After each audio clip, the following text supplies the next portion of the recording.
There we go. So welcome to the UCI Institute for Clinical and Translational Science, the ICTS Community Health Research Exchange, CHRE, um, meeting. We meet quarterly. We've been meeting since 2009 in some way or another. And in order to come together and to learn about community engaged research and to share resources and to network. And we've had people come for a long time and we have new people coming all the time. And so it's just a wonderful um, platform for all of us to meet occasionally and to learn from each other and to share resources. Um, because we can't go around the room and introduce everybody, and we do like to have this be an opportunity for people to network somewhat. Um, if you would please write your name, your organization, and your primary population of focus that you work with in the chat, that would be really great. And then we can send this out to people. And, if people end up wanting to communicate with one another, hopefully we can facilitate that to some degree if it's possible. Um, oh, I wanted to say that the ICTS has a new membership program. So we are now asking individuals who are, you know, who have been associated with the ICTS or who would like to be associated with the ICTS to please become an ICTS member.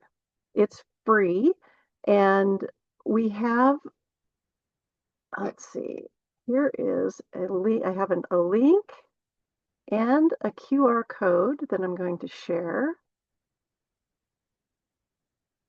And what this does is it allows us to be able to understand the people that we're working with and that we're serving, and it helps us to um, target our services better for the populations who are our membership, and it helps us to offer things that are important to the members. So that's why we've started that, and so we would love to have you become a member. QR code. So there's a QR code and a um, link to please sign up. And um, if maybe I'll just a quick 30 seconds. I'll ask if there are any questions before Rachel introduces our presentation, our presenter. And yeah, so 30 seconds if there are any questions.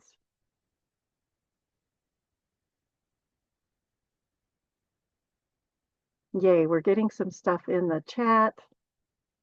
Okay, that wasn't 30 seconds, but we're going to move forward anyway.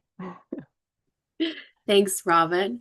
I am so excited to give you a little information on Dr. Bustamante, who has been so gracious to join us today and present. He came to present for one of our groups, and our team was like, oh, we got to get this out more. So Dr. Bustamante earned his PhD in developmental psychology from the University of Miami in 2016. So he's a developmental psychologist by training who designs and implements play-based early learning science installations in places and spaces that families spend time. So parks, bus stops, grocery stores, and things like that.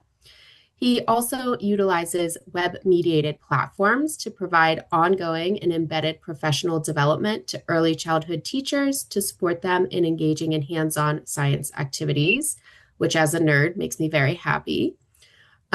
He's the faculty director of UCI's Orange County Educational Advancement Network, an affiliated faculty member of the Connected Learning Lab, and an assistant professor of human development in context at the UCI School of Education, where he focuses on translating rigorous science from the lab into meaningful research and practical applications in the classroom and community. He has 1,000 partnerships. They're amazing. Some of them are with the Santa Ana Early Learning Initiative, El Sol Academy, Santa Ana Unified School District, the City of Santa Ana, Linwood Unified School District, and El Rancho Unified School District. And I am sure he will talk more about those during his presentation. So, Dr. Bustamante, thank you so much for being here, and I will turn it over to you to get started. Awesome. Thanks, Rachel. And thank you everybody for taking some time out of your Friday to come and hang out and chat a little bit. Uh, See some friendly faces in the audience here, some of the students and postdocs from our group and some partners. Shout out to Lisa Solomon, who's our Family and Community Engagement Coordinator Director in Santa Ana Unified. So excited to be in community with y'all. And just a precursor. This is an ambition. I'm going to try to do 30 minutes only because I want to have plenty of time to chat, but I'm going to go over a lot of stuff. So it's going to be kind of fast paced, but my goal is to give a sense. I think what's exciting to me about the projects that I'm going to share is kind of the collective momentum and buy-in from these different institutions. And so I'm going to highlight one project with the city, one project with the school district, and then another project that's focusing on families' homes, promoting early science. And they all have the kind of through line of early childhood, STEM, science and math as a theme. And so I hope to highlight some of this, again, this connectivity and this momentum of this research practice partnership specifically in Santa Ana. And so with that, I'm going to try to share my screen. And feel free to jump in with questions along the way. I'm happy to make this conversational. Well, can you all see my screen okay? Yes, Okay. we Yep. can. Okay, I can't see y'all anymore. I couldn't figure out how to do that, but that's okay. So just make sure to use your voice if you want to jump in because I can't see the audience. So yeah, I'm gonna like Rachel mentioned, this work is in the context of our research practice partnership community in the UCI School of Education, Ocean.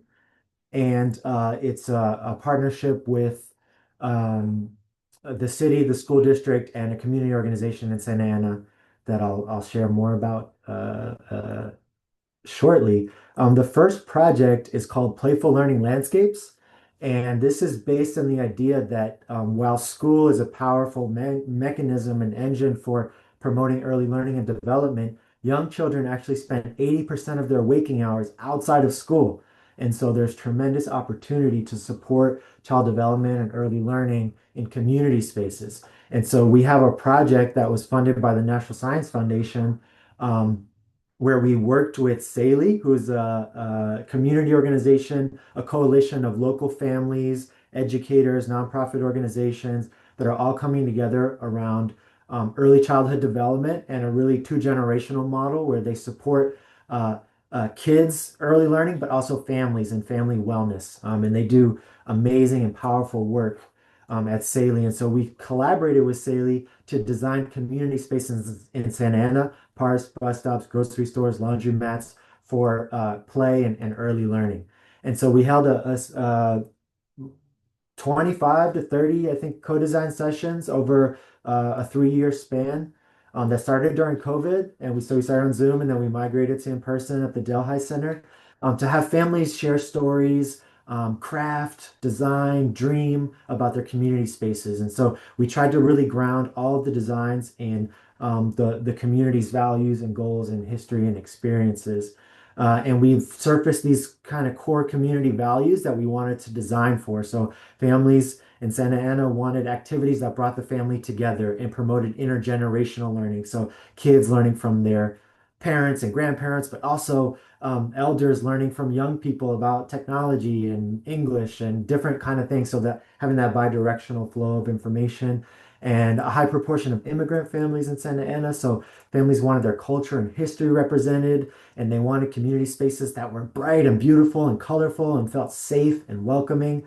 And then we combine those goals with principles from developmental science about what makes excellent learning situations. So that's learning that's active and hands-on, that's social, that people can do collaboratively, that's iterative. This is an important one for community spaces because if you go to your bus stop or your grocery store and there's a puzzle that you solve once and then you solved it and it's not fun to play with anymore, then that's a real missed opportunity. So we tried to make designs that you could engage with many different ways and iterate and ask new questions and try new challenges over and over again, because these are places that families will be going all the time. And then we wanted designs that were meaningful and joyful. And that's a really important goal, that these things should be fun and real life fun, not just like there's a term that my colleague June An uses that he's part of this project as well, called chocolate covered broccoli. And it's like basically like worksheets that have like the veneer of fun, but they're not,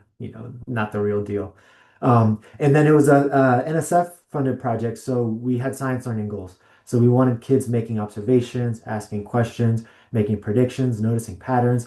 And so we combined the community goals, the learning principles from developmental science, and then our science learning goals. And I'll share some of the designs that we came up with. This was a partnership with the Northgate Gonzalez Market in Santa Ana, which is a really popular local grocery chain. And we had families tell stories of immigration coming to the United States from other countries and being used to the metric system to order their ham at the deli, let's say. And so we put up this sign on the top right, that's a conversion chart. And so this sign lets families talk to their kids about measurement and systems of measurement and units of measurement while they're at the deli and make predictions, but also is a helpful tool for families who are learning this new imperial system of measurement that we had. So you slide the little ticker across to see, okay, 1 pound is how many kilos, and to make those conversions. On the bottom right, there's a sign about picking your produce. So we noticed that families had many kind of passed down intergenerational tips and tricks for how to find the best avocado, papaya, mango, all these different fruits and vegetables. And what we noticed is that families' techniques were very scientific. They were using their senses. They were observing, comparing, contrasting, describing, planning, doing all these scientific practices that we wanted. And so this sign is meant to invite families to surface those practices and invite their kids to be part of that decision making. Because sometimes, when you're just in your routine, you're just picking out your pears. You're not thinking about, oh, this is an early learning opportunity for my kid to learn science, right? And so this is meant to invite families to bring attention to those opportunities and in the practices that they already do and the things that they already do every day.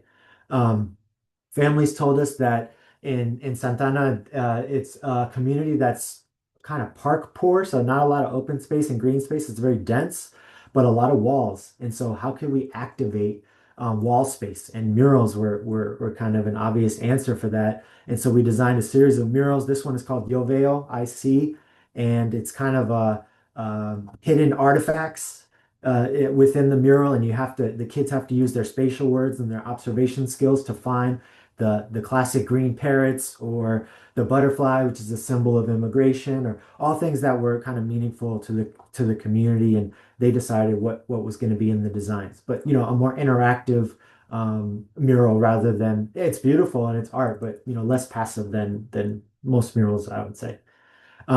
Families told us that many times growing up in other countries in South and Central America, they use the abacus to learn math.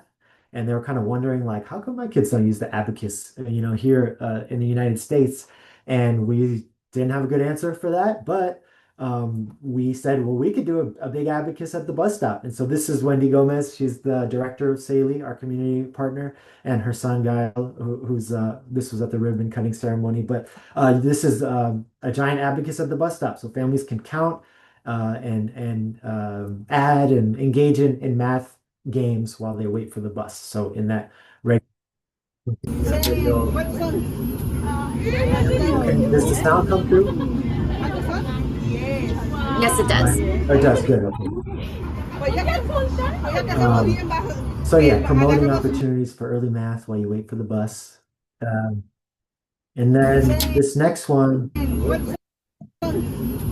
is a structure that lets kids measure how tall they are or how far they can jump compared to California animals.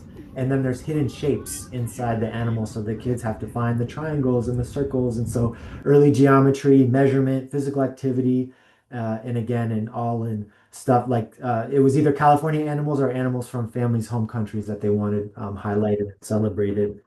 Um, and I think this is the last one from this project, but this is Parkopolis. It's a life-size board game for math and science learning, and this is at Madison Park in Santa Ana. Again, shout out to Lisa, who was the former principal of Madison Elementary. So this is her her area. And it's a life-size board game. So the kids spin the dice, they walk around the board, and they engage in early math and science games. And I don't know if you saw the corner, but there was a game called Basta there. And so we worked with families to integrate local and cultural games into the Parkopolis. So Basta is like a categories game. You spin the wheel, you get a letter, and then you have to name cities or names or movies that start with a certain letter. So again, the kids are quick thinking and creating categories and comparing, contrasting. Oh, this is the last one. This is at Angels Park, and this is La Loteria, which is again a classic game that's very popular in Santa Ana. Kind of like bingo. You spin the wheel and you get the taco, you get the mariposa, you get the sun, and on the back, as you flip them, there's different um, short STEM learning activities about finding shapes or looking around and observing the environment, counting things, just short, fun games that families play in the context. And the beautiful thing about Loteria is that families in Santa Ana don't need instructions. One of the big challenges with all of these designs is that nobody's going to read a big instructional pamphlet or manual on how to play the games. It has to be very intuitive and very easy to use. And so by building on this familiar and cultural game, we eliminate the need for long instructions and folks, they jump right in and they know how to play right away. And I just want to highlight, I started off by talking about partnerships and this is to I'm really proud of this work, and it takes a big network of organizations to make something like this happen. So we had SAELI, our community partner, City of Santa Ana, the school district, Santa Ana Unified School District, federal funders, state funders, private foundations, local businesses. Like it took a community of folks kind of really all leaning in and embracing this common vision for centering early learning in community spaces. And what's really exciting about that is because of the partnership from these different institutions, we're able to expand the reach and the impact almost immediately. So the Abacus bus stop that I showed, that was not paid for by grant from our NSF project. The city actually paid for the Abacus bus stop because they were doing this renovation on Main Street and they were doing bus stops and they said they knew about our project, they were part of it, and they said, hey, could we use this design on this Main Street corridor renovation? And we said, absolutely, that's the whole point and goal. And so it's a really nice proof of concept that cities can integrate these kinds of things into their everyday routines and budgets, which is really cool. And so there's already been 3 or 4 different playful learning landscapes type designs that the city has implemented. And the school district is also doing stuff in their schoolyard. And so and then again, Northgate Market. So kind of these different organizations leaning in, I think, is where a lot of the power and strength of this work is. And the city also declared May Early Childhood Education Month as part of they did a proclamation as part of this the ribbon cutting for this project. And we're also working with First Five Orange County on a kind of a master plan around early education for the city that again, coordinates resources and aligns efforts across these local institutions. So really trying to think about policy levers and strategic initiatives to advantage this collective momentum that came from this kind of project that was federally funded with a one-time funding. So how do you build that local sustainability? The next project I want to highlight is with the school district, Santa Ana Unified School District, and it's a early childhood science and engineering project called RISE. And it's with my colleague, Christy McWayne from Tufts University, and Daniel Garcia is a doc student here at UCI who's on the call with us. And RISE is all about creating relationships between teachers and families to create meaningful early science experiences in the classroom. So the RISE has kind of 4 core principles. Learning builds on familiar knowledge. So if you connect with the things that kids already know and they already experience, they learn more deeply and it's more meaningful. culture is what we do every day. So there's a lot of talk about in the education world about kind of culturally responsive or culturally relevant pedagogy, which is a beautiful ideal and something that I think we should strive towards. But it's very challenging and complex because culture is this dynamic, evolving, living thing, and so you could have 10 families that are all from Mexico, but they could be from different regions of Mexico, or even from the same region, different communities or socioeconomic status. And so culture is like really this really complicated and abstract idea. And so what we do in the RISE program is we just define it very concretely. So we say culture is just the stuff that we do every day. It's how we dress, it's what we eat, it's how we get to school, it's how we brush our teeth, it's how we wash our clothes. And so by kind of demystifying culture in that way, it makes it much more accessible for teachers because if they want to learn about families' culture, all they have to do is learn about the stuff that families do every day. So we give them strategies to learn about the families and kind of their daily practices. And then we embrace families as equal partners in kids' education. And since it's science, we don't limit ourselves because science is everywhere.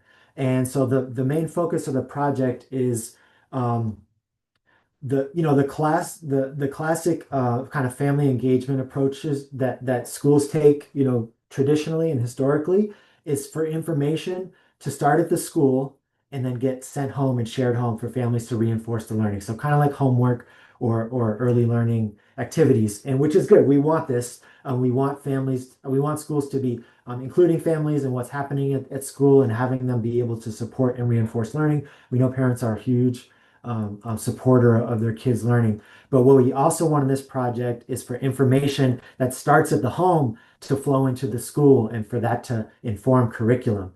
And then we help teachers gather that information and then map it onto our science learning standards. And so California just published new early learning foundations in science.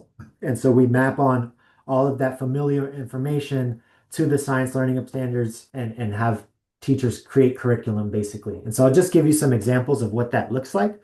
Um, this is in Santa Ana Unified preschool program, and they were doing a unit on pets. And so, if we take our mantras, learning builds up familiar knowledge. What should you do if you want to do a unit on pets? Well, ask the families what kind of pets they have. And so, if you were just to assume what kind of pets families have, I would probably guess cats, dogs, maybe a bird or a fish every now and again. But instead of assuming, this teacher decided to just ask. So she sent home an information sheet that said, "Here, tell me about your pet, send a picture, tell me about the animal." And what she found is, they did graph it, and most people did have cats and dogs and, a bird every now and then. But this one boy had a very special kind of bird. He had a chicken. And so the kids were really excited to hear that this boy had a chicken and very surprised. And the teacher was excited and surprised. And so she decided to lean into this opportunity um, to kind of celebrate this boy. And then there's also this kind of agricultural history in Santa Ana. Many of the families have agricultural roots. And so it connected with a common experience. Even if kids didn't have a chicken, at home, their families had experience with kind of agricultural animals. And so the teacher decided to set up an investigation around eggs. So the boy was saying that his chicken laid brown eggs. And the other kids in the class were like, eggs aren't brown, eggs are white. I see the eggs in my house. And he said, no, no, no, my eggs are brown. And so the teacher then decided to go out and get a couple of brown eggs and a couple of white eggs and have the kids predict what they thought would be different, or if they would taste the same or look the same, and use their senses to observe them. And then she actually cooked them up. And you can see here their predictions. Some of the kids thought the brown eggs might taste like chocolate, or the white eggs might taste saltier. And so they engaged in this whole investigation using their scientific practices around this boy's experience. And so you can just imagine, I mean, you can just see the pride, on his face. And you can imagine how special this is for this boy and his family to be kind of celebrated and centered in a science investigation at school, right? That's a powerful kind of symbol. And then we also have been working with a group of families, of family leaders, to kind of build that parent capacity and empower parents to know about the funds of knowledge that they have and the important contributions they have to make to their kids' education. And so we held sessions and we learned about families and the things that they do every day, and then kind of mapped the science learning onto that. And so this one mom here was a soccer player, and she explained to us, 15 different ways you could kick a soccer ball. And if you scooped it from the bottom, it would jump. And if you hit it with your toe, it would go far, but you don't have control. And if you hit it with the side of your foot, it would go close and you have more control, but it would be less powerful. And so we actually charted all her predictions about the ways that the ball would behave, and we tested it. And we had the people kick the ball in that certain way, and all her predictions kind of bore out perfectly. And then she was telling us about the goalie and how they run out at the player with the ball to shut down the angles, and so geometry. So lots of like math and science brilliance in this parent's familial knowledge. And so we elevate and map that so that families know the kind of expertise that they bring to the table. And then we brought families and teachers together to do a joint activity. So again, have them engage as equal partners and collaborators. And so we had the families make guacamole, and it was 8 different mothers, and they each had a different recipe for guacamole, and each recipe was unique and distinct. And they talked a lot about the different strategies they made. So one of the big themes was how do you keep the guacamole from turning brown? And so families had different strategies. Some families use lime. Some families would put dairy. We noticed that families put like sour cream, milk, kind of dairy products. Some families left the seed. So there was a really funny conversation around the seed. So one of the guacamoles at the end had like 3 seeds in it, and one of them had 1 seed, and one of them had no seeds. And I was kind of asking like, what's up with the seeds? Like, how come there's different amount of seeds? And the mom with the 3 seeds was like, if you put the seeds, it stops the guacamole from turning brown. And then another mom said, oh, I've heard that, and my mom taught me that too, but I don't think it's real. So I just put 1 seed because I think it looks nice. And then the mom with no seed says, well, I heard that too, but I don't think it's real either. So I don't put any seeds. I just put a little bit of lime. And then the first mom said, no, it is real. It does work. I've tried it. And then so we started talking about, okay, well, how could we set up an investigation to actually test this idea? And can we make different conditions and set up an experiment? And so again, grounding scientific investigation, hands-on investigation in families' experiences and strengths and knowledge, which can be really exciting. And then once we have the parents really empowered and knowing the things that they have to bring to the table, they're able to use their voice, and it results in powerful things. So this is that sheet that the teacher used to learn about the family pets. But we had a mother that we were working with who didn't have a pet. And so her first instinct was to say, I don't have a pet, so I'm just going to tell my teacher we don't have a pet. But then she started thinking, and she's like, well, I don't have a pet, but actually, I do have experience with animals. And this mother was from Guatemala, and she grew up in an agricultural community, and her job was to milk cows. And so in the morning, she went to her teacher and she said, I don't have a pet, but I do know a lot about cows and how to milk cows. And what do you think about me coming and doing a demonstration about how to milk a cow?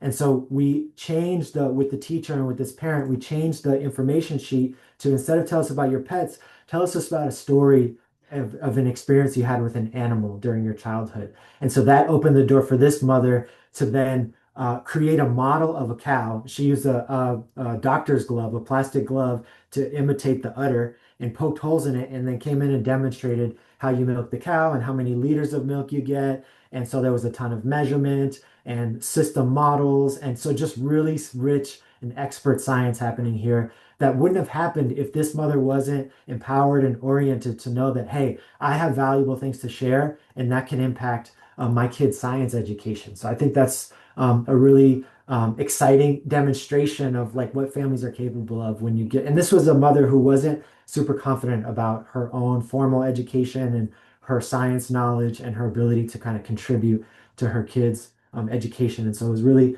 cool and exciting to see that kind of transformation.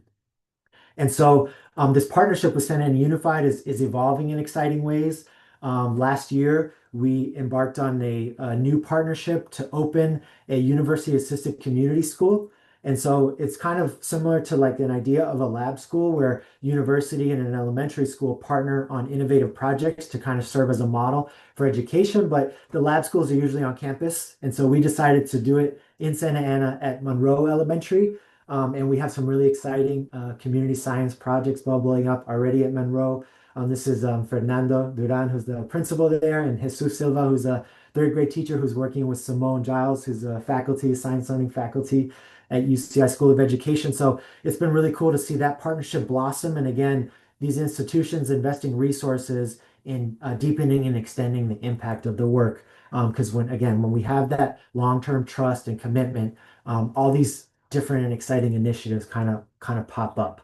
And then the last project I'll share really quickly. I also saw Maria on the call. So Maria Anderson Cotto is a project scientist, a research scientist at UCI, and we have a project with our colleague Diana Leva at Pittsburgh, um, promoting science learning at home and during cooking and meal routines and laundry routines and all the things that families already do. And so, again, we had co-design sessions with SAELI families to learn about their everyday routines at home. And then we surfaced science opportunities. And then for this project, actually, it was really interesting. Families told us that they thought the most effective way to kind of create these opportunities and share them with families would be through like really short videos, like TikToks, basically like 30-second to 1 minute videos. And so we made this series of 20 to 30 videos to start, and we had families be inspired by the ideas and make their own videos. And so the idea is to kind of build a social media, hashtag kind of trend. So I'll show you one of the videos that we made just to give you a sense. En este video te vamos a dar ideas para actividades cortas y divertidas sobre ciencia y lenguaje para que las hagas con tu niño o niña cuando coman o cocinen. Hoy vamos a ser detectives de comida. Vamos a usar nuestros sentidos para encontrar pistas sobre la comida. Usa 2 ingredientes parecidos, pero con diferencias. Por ejemplo, un pedacito de manzana roja y una manzana verde. O pan sin tostar y un pan tostado. Ahora encuentra las similitudes y diferencias. Por ejemplo, ¿se ven iguales o diferentes? ¿Se sienten igual o diferente? ¿Huelen igual o diferente? ¿Saben igual? ¿O son dulces o salados? ¿O hacen algún sonido al tocarlos? Veamos un ejemplo. Esta no está cocinada, está dura, ¿verdad? Sí. Es de diferentes medidas. Y la semilla está servida. Ya aquí ya está servida, ya está cocinada. Ahora mira, ¿te das cuenta la medida de esta que no está cocinada y esta que está cocinada? ¿Cómo creció, verdad? ¿Cómo se puso esta? Grande. Se puso grande, ajá. Chaparrita. Chaparrita. Y las letras también crecieron un poquito, ¿verdad? Sí. ¿Y cómo está? ¿Suave o duro? Suave. Está suave, ¿verdad? Sí, de que la sirvió mi mamá. Ah, sí. Agradezcan uno al otro por la comida y el tiempo que están pasando juntos. Estas son unas ideas para empezar, pero recuerden que su creatividad es una gran herramienta. Pueden adaptar, combinar o hasta inventar sus propias actividades. Cuéntenos en los comentarios usando el hashtag I4L qué actividad probaron o qué otras ideas tienen. Sorry, I forgot that was in Spanish, but just a quick translation.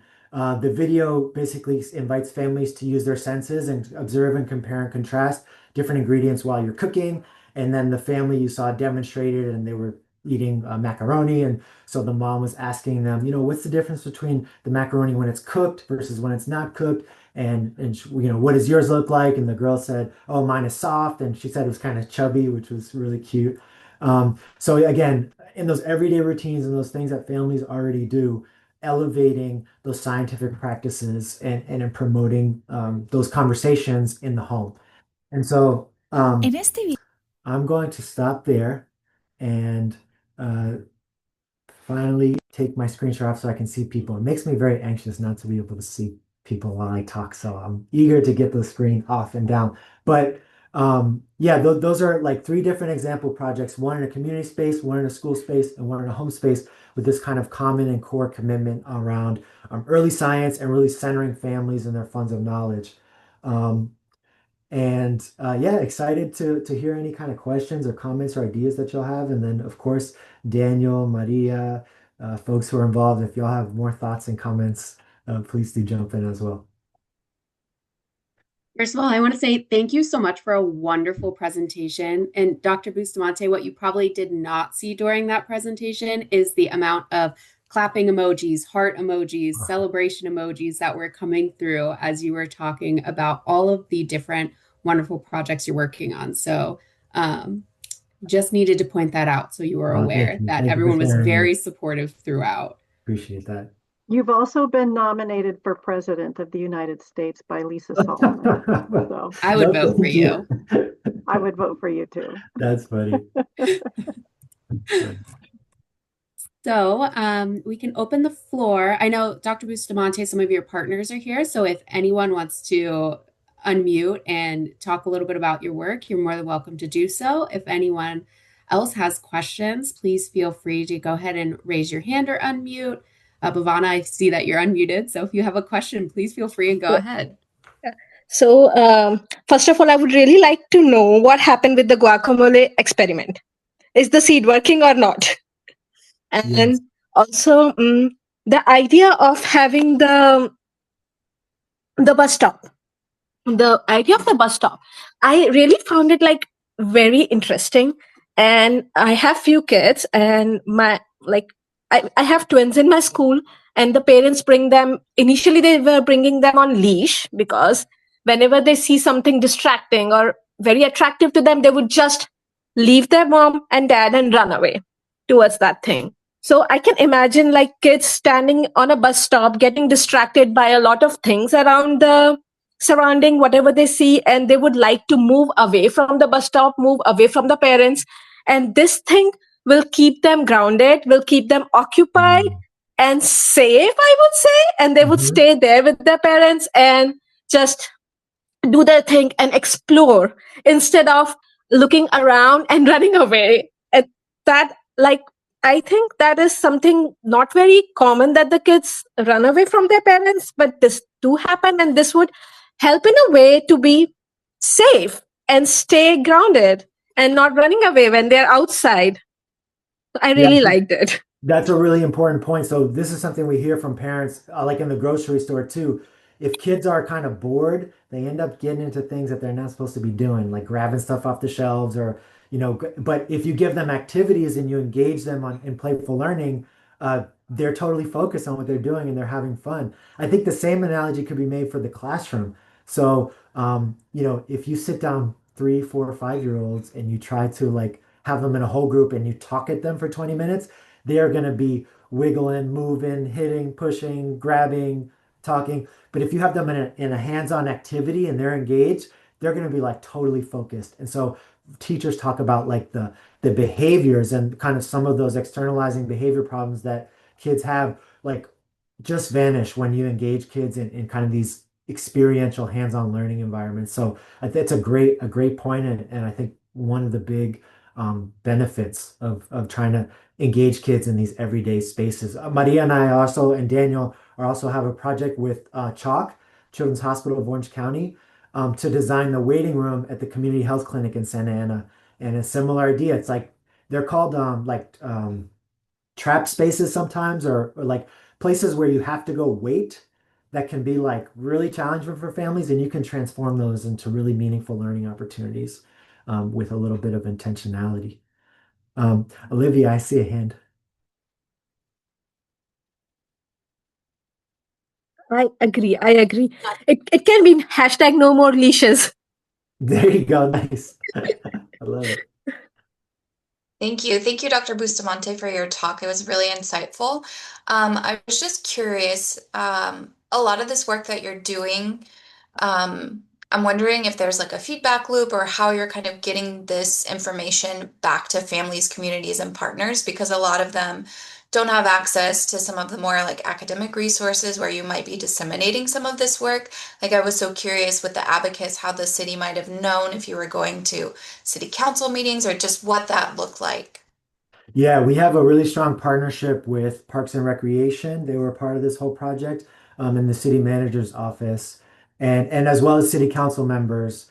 So Council Member Jesse Lopez and Jonathan Ryan Hernandez were super engaged in this project. And why that's meaningful and powerful is because now they're doing a new new park on 10th and Flower, which is Jonathan's um, ward, and they want to integrate, playful learning landscapes into the design because they're aware of and part of the project actually.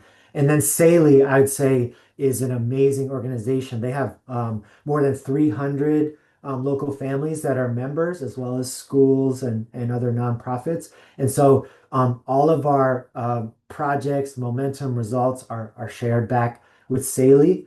And then also, you saw with the last project, we're trying to get on the social media stuff. That stuff, it takes a lot of effort and time. So, and then also like having key partners like PBS Kids SoCal has been a really a great partner and collaborator, and they've kind of invested in some of these initiatives as well. And so trying to get all different folks, different stakeholders kind of leaning in and contributing what they have to bring to the table because everybody's makes unique and distinct, contributions. And um, we did a segment on Telemundo about the learning landscapes, and that was really fun. A bunch of parents were like, "Oh, we saw it on Telemundo," and they were really excited by that. So just trying to get information out through many possible avenues, because um, as much as we believe in the value and the importance of journal articles and put a lot of time in them, um, the readership is not as wide as we probably would like.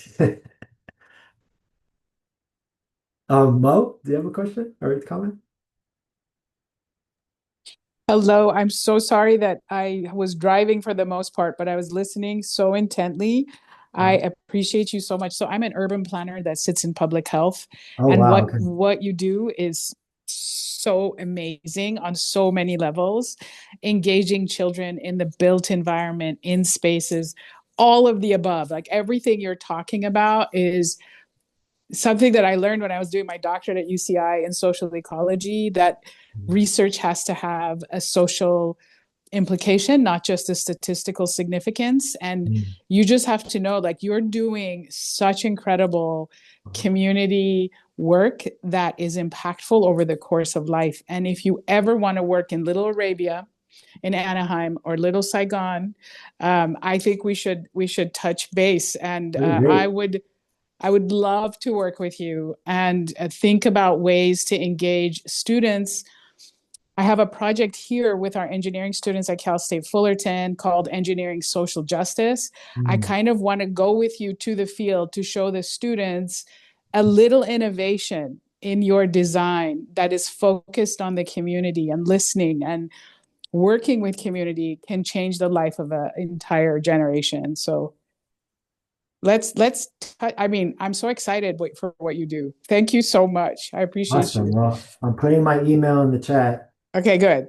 but no, let me actually do it correctly. That's wrong. Yeah, please give me the right one. Otherwise, Yes, I'm that like, would be wait a really minute. important. It Don't is ghost me. Just kidding. Bustam at UCI. Thank you. I'm That sorry, that that wasn't really a question. I really no, I appreciate you. appreciate the love and definitely excited to learn more. And the other thing I want to do is share this website, playfullearninglandscapes.com, that has, so this initiative started in Philadelphia with my postdoc mentor, Kathy Hirsch-Pasick. And so these kind of learning landscapes are in Chicago, Pittsburgh, Philadelphia, Tel Aviv, Israel, Lima, Peru. It's become an international kind of movement. And so we're excited about the potential of like local innovation, but also broad scale adoption and kind of dissemination. And so there's some really nice resources on that website about I um, love if that. you want to see examples from different cities and how it's played out. And there's a playbook there on steps and processes you can take. And so this is totally an invitation to all of you to share and bring to your own communities, Thank and definitely reach out and let me know about what you're up to too. Pam, I saw a hand.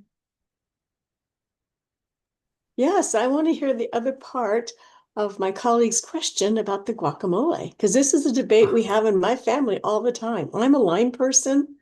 My mom Yes. is the seeds, and my sister-in-law is an exact number of seeds. And so, what was the experiment results? Yes, I gotta say, full transparency, we just ideated the experiment because it was at the end of the session. We didn't actually do it. But there was Bummer. many strong hypotheses. Some families thought that it was not only the the seed, but it had to be the seed in combination with lime. So it was the interaction of the two. and some Okay. families had dairy, some families so there was many hypotheses. So I think we should conduct this Okay. experiment I agree. I'm going to worthwhile. get an RO1 for that. Yes, Okay. yes, absolutely. And Um, your work is impressive oh, and thank something you. that speaks to my heart. Makes me wish my kids were little all over again. But Yeah, we have the next generation that we can do this with. So thank you so much, Doctor. thank you. Hey, Claudia, I see a hand. Hi, yes, good morning. First of all, congratulations. This information was very, again, similar to Pam, just warming to my heart.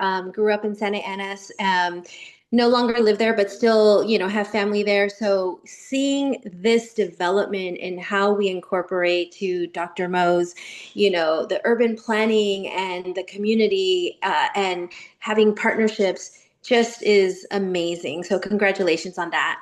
Um, I participate on the ICTS's Community Advisory Board, and one of the areas that I'll say we struggle with, researchers and individuals wanting to work with community is the approach on engagement. You talk about the strong partnerships that you have with SAELI, with the city, and so forth, and council members, which is amazing. What was your approach to include community either on the design of what you were doing, but early on in the conversation? Yeah, I'd say I just want to appreciate the question, and I want to take a moment to plug Ocean, which is our research practice partnership community in School of Ed. So we're really trying to build community around this idea of getting away from extractive research and research that comes in, asks for something, and then kind of disappears into the night, and going more towards these long-term, sustained partnerships that really center and ground the opportunities and strengths and challenges of partners, of practitioners. And that could be schools, it could be cities, it could be nonprofit organizations. And so we're building really strong community around that. And I invite everyone here to join. We have bi-weekly seminars for Ocean.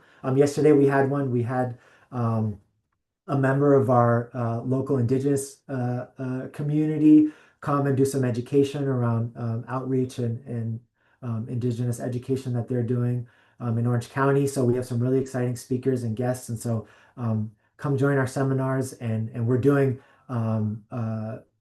we have coursework for grad students. We do these seminars. We have different opportunities for research practice partnerships. And so just want to plug that community. And then specifically, for this Santa Ana partnership, I moved to UCI in 2018, and I'd say like really my first 2 years here were spent just spending time in the community, meeting with people, learning about what people are doing, sharing about what I do, and trying to see where there's overlap. And I don't know, I probably took 80 different meetings with different folks, and many times the stuff that they did was really cool and exciting, and to some extent, overlapping or parallel to the work that I do, but sometimes not. And so, but those meetings are important to take because then they'll tell you about what they do, but then they'll say, oh, you really should talk to this other person because they do something else. And so you just kind of spend time getting to know the players in the community and who's doing what. And I'd say like maybe a year into that process, I found SAELI and was kind of invited to present at their meeting. And I shared some of this work, and they had just been doing neighborhood asset mapping. So going and taking data from different parks and neighborhood spaces about community assets and challenges. And so they saw this as a very aligned effort. And so from the very beginning, they were very, really motivated partners because it was building on an existing initiative that they have, and it was helping them achieve a goal because they were on early learning and they were into community spaces. And so throughout that whole process, that match and that fit that we spend a lot of time building, as well as that trust. Another really meaningful part about that early stage is that the director at the time, his name's Rigo Rodriguez, the founding director, told me, hey, if you want to work together with SAELI, instead of being a collaborator from the university, which is a good thing to be. I want you to join our organization and I want you to sit on our steering committee. And so that way, when I was working with SAELI, first of all, I had a full awareness of all of the different projects that they had going and the kind of the body of work that they had. But also, they received me as a member and a colleague and not as an outside kind of researcher. And so I thought that was a really meaningful kind of position to take and stance so that really when I work with SAELI, it's my organization and it's work that I'm doing for the community that I'm part of. And so they're just an amazing, amazing organization. They have taught me a lot about partnership and what it takes to build and sustain trust, because trust is hard to build and easy to lose. And so putting a lot of effort. And then again, shout out to Maria and Daniel and the folks in our community who put a lot of effort and service into the SAELI community and show up and volunteer. And so all this kind of stuff to build trust and it really creates, I think, exciting momentum. So like in the past 7 years, we now have at least a dozen research projects with more than $15 million in funding and more than 50 scholarly articles, and students are going off to cool careers. And we just had a student take a job at Loyola Marymount, and now she's doing really exciting work in LA. And so it's the kind of momentum, and when everybody kind of pours in and invests, I think it can be very reciprocal, and the benefits really can come to everybody involved. So it's been an exciting community to work with. Well, that's beautiful. Thank you so much. That's amazing. And congratulations again. Thank you.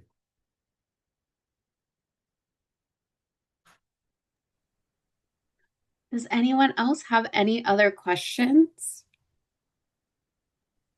I know we're going to get the question on whether you will share your slides or not. Oh, of course. Yeah. Happy Oh, that to. would be wonderful. So if you could Yeah. send it maybe to Rachel, then we can send them out.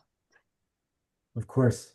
I'd Yeah. love to no pressure, but Maria or Daniel, if y'all have any reflections or thoughts or contributions to make on this conversation, y'all drive this work. And so would love to hear any. What did I miss? What other ideas do you have to bring to the table?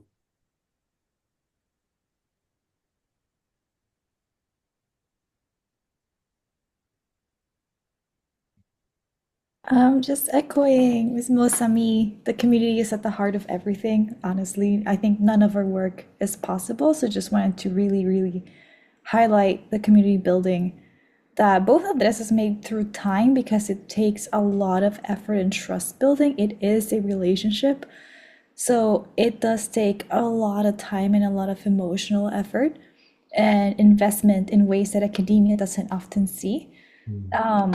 So yeah, I just wanted to highlight that because if it weren't for that, I think neither Daniel nor I's job would be possible. So just like incentivize other researchers to invest time and effort outside what academia focuses on. And really, like Andres just said, he's now in a steering committee, he attends their meetings, and it's all outside. It's very invisible and very outside of his kind of formal role, let's say. But those are the small actions that build the possibility of projects. So just shout out to Andres, and yeah, just wanted to highlight that across the projects that were today. Yeah, and I just want to say, Andres, great presentation as always. I've seen him present a million times, and every time the stories are always exciting, even though I've heard them. The only thing I'll say is building on what Maria said about bring to like engaging communities. It's really just plugging into routines. So when we started the RISE project, I spent a lot of time in the classrooms, y'all, just hanging out with the teachers. I mean, I was doing some data collection, but I was really just getting to know what their space was like, what their classroom life was like, what their relationship building process with families were like. And I just spent a lot of hours. I mean, I even like sat down and had lunch with them, and I did the keto diet. So like I had to like eat with them, like whatever they were eating, and just hang out. And through that, I was able to make make a contribution to the project that were actually going to be implemented in the classroom, but also in ways that reflected the experiences and then the values that teachers had. So that's my 2 cents.